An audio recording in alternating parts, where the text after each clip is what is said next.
गड़ाकोटा नगर निकाय चुनाव संपन्न हुए। इसी क्रम में गड़ाकोटा के युवा भाजपा नेता अभिषेक भार्गव से बात की गई तो उन्होंने बताया कि हमारे यहाँ शांतिपूर्ण मतदान चल रहा है और उन्होंने कांग्रेस के ऊपर हमला बोला। फिर जब कांग्रेस नेता जीवन पटेल से बात की गई तो उन्होंने तीखी नोकझोंक के साथ भाजपा पर वार कर दिया। आइए जानते हैं दोनों नेताओं ने क्या कहा पब्लिक इंडिया न्यूज के माध्यम से। भाई साहब, नगरीय निकाय चुनाव का मतदान चल रहा है, अभी तक लगभग कितना मतदान हुआ है? मतदान अच्छा चल रहा है और लगभग 60% के ऊपर मतदान निकल चुका है।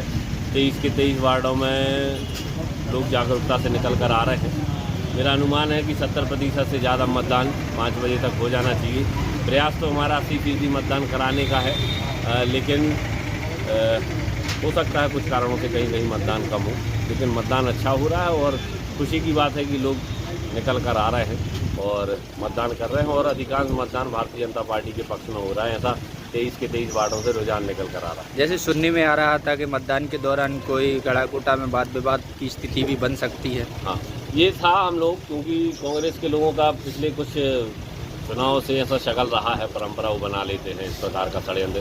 तो हम लोगों ने प्रशासन से अनुरोध किया था कि सख्ती के साथ सब जगह रहें, तो काफ़ी मुस्तैदी के साथ प्रशासन हर पोलिंग पर खड़ा हुआ है और मतदाता ही केवल मत डालने के लिए आ रहा है।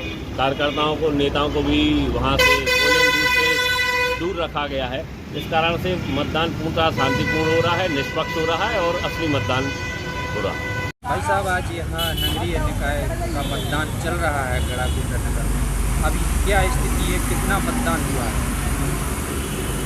देखिए, एक तो ये 4 बार की मिनिस्ट्री पंडित गोपाल भार्गव जी की, वो अपने गांव में लोकतंत्र की हत्या इस रूप में करते थे कि यहाँ कांग्रेस पार्टी का कोई वार्ड मेंबर चुनाव ना लड़े। तो ये पहली बार हुआ है कि यहाँ लगभग सभी वार्डों में कांग्रेस के प्रत्याशी लड़ रहे हैं। उनकी छीना झपटी, उसके बावजूद भी उन्होंने जो हत्यारे हैं जिन पर 302 के केस चल रहे हैं, उनसे लड़ाई झगड़े करवाए, प्रत्याशियों को धरपकड़ की, लेकिन फिर भी चुनाव हो रहे हैं, चुनाव शांतिपूर्वक हो रहे हैं।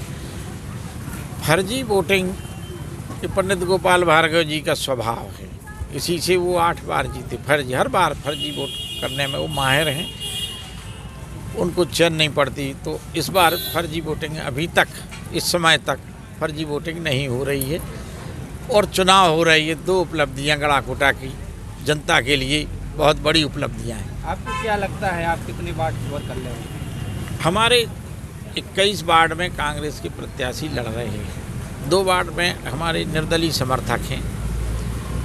तो हम यहाँ आधी वोट से कम नहीं पाएंगे, आधी वोट हमें मिलेगी। अब उसमें देखते हैं कि हमारे प्रत्याशी कितने जीतते हैं। जहाँ जहाँ अब 2 बजे के बाद जैसे उनके बेटे निकले हैं, उनको फर्जी वोटिंग की भूत सवार रहता है, तो यदि फर्जी वोटिंग नहीं कराई तो हम 10 से 12 वार्ड जीत रहे हैं। फर्जी वोटिंग के लिए तो प्रशासन पूरी मुस्तैदी से ड्यूटी निभा रहा है। प्रशासन इस विधानसभा क्षेत्र में बिका हुआ रहता है, वो दबाव में रहता है, वो गालियां सुनता है और मंत्री जी की, और उनके ही पक्ष में काम करता है। फर्जी वोटिंग यहाँ कोई नहीं रुकवाता, वो सहयोग करते हैं। केवल एक वार्ड ये कहलाया जहाँ हमारे सहपाठी रमेश मिश्रा जी चुनाव लड़ रहे हैं। ये सिद्धांतवादी लोग हैं गड़ाकोटा के और ये फर्जी वोटिंग में भरोसा नहीं करते। न्यूज़ चैनल अभी जैसे गड़ाकोटा नगर पालिका में मतदान चल रहा है, क्या कहेंगे आप? मतदान बड़ा शांतिपूर्वक चल रहा है। मतदाता लोग लगभग मेरे ख्याल से 60% मतदान हो चुका होगा और अभी 3 घंटे बकाया हैं। मेरा अनुमान है कि 80 से 85% मतदान होगा। जैसे अभी एक गड़ाकोटा में अधिकांश फर्जी वोटिंग का माहौल रहता है, क्या लगता है आपको? नहीं, ये नहीं है, ये जो है ऐसा कहना है विपक्ष तो अब आरोप लगाना उसका वो अपना नैतिक कर्तव्य समझते हैं। लेकिन आरोप में कोई दम नहीं है, क्योंकि ये आप भी देख रहे हैं, आप भी यहाँ मौजूद हैं, जनता कितने शांतिपूर्ण तरीके से मतदान कर रही है। कोई फर्जी मतदान नहीं, बाकायदा अगर कोई भी पर्ची होती है भाई वो होता तो हम तो मना कर देते, भाई आप नहीं हैं, अगर ये नहीं है तो आप नहीं डाल सकते।